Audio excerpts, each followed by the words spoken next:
大家好，我们今天给大家分享一道葡式蛋挞的做法。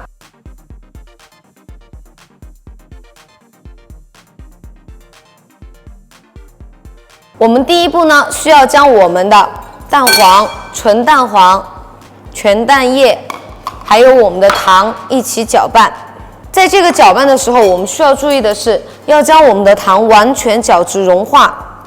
这样烤出来的蛋挞表面才会光滑，不会留有糖颗粒的那种烘烤以后留下的颗粒状。将我们的糖画圈搅拌，直至完全融化。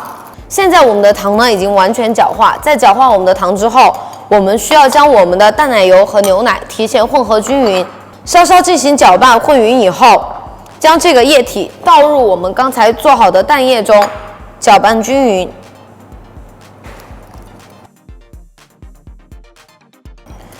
这个时候，我们的面糊非常多的气泡，并且不太细腻，我们需要将这整个面糊过筛4到5次，去除气泡，这样烤出来的蛋挞内部才会光滑，没有气孔。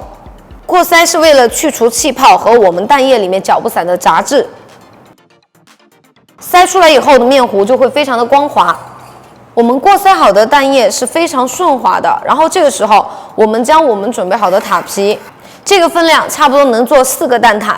这个根据你们蛋挞皮的大小，然后倒蛋挞液的时候注意只能倒个8分满，多了之后我们的蛋挞液会膨胀，溢出来以后周围会烤糊，所以我们只倒个8分满左右。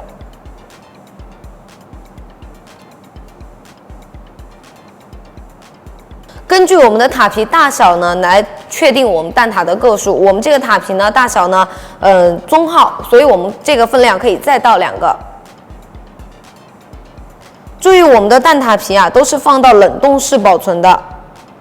由于我们的家用烤箱一般都会有一些温差，所以我们烤蛋挞的时候，温度需要开到最高度，并且放到烤箱的顶层。这样的话才能确保我们的蛋挞表面能上色。将我们的蛋挞放入预热好的烤箱中，我们的烤箱上火230，下火180。烘烤15分钟左右，但是这个要根据自家不同的烤箱情况来判断。烤到我们的蛋挞表面颜色金黄即可。我们的烤箱已经预热好，内部能看到实际温度。然后烘烤蛋挞的时候需要注意，我们的烤箱是有几层，我们需要将蛋挞放到上层的位置，只有这个样子，它能接触到的火更大，然后表面才会上色。底部的火我们开得小，是因为我们底部的蛋挞皮不需要它烤得太上色，只要熟了有一点点焦黄就可以了。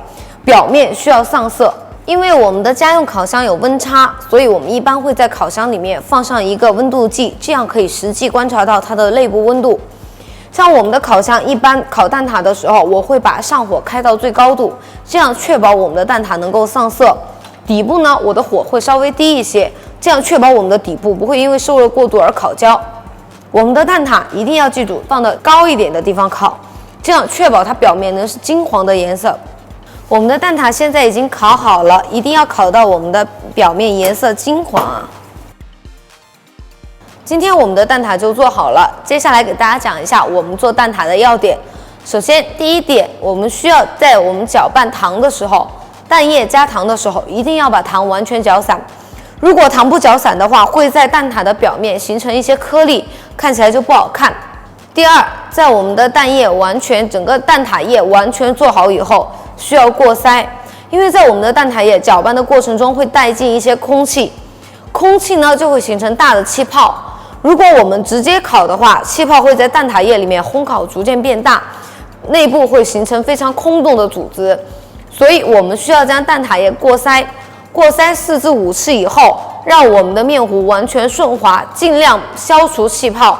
第三点需要注意的是，在我们倒蛋挞液的时候，只能倒到8分满。可以看一下我们现在的蛋挞烤出来应该是刚刚好的，不会过多。如果我们的蛋挞液倒得非常多的话，它会溢到盘子里边，周围会烤糊。所以我们蛋挞液只倒到8分满。烘烤的时候一定要将蛋挞的表面烤到这种呈焦糖色的状态，这样吃起来表面才会有那种比较 Q 弹的感觉。今天的分享就到这里啦，下期我们给您带来更加方便简单的好吃的小点心。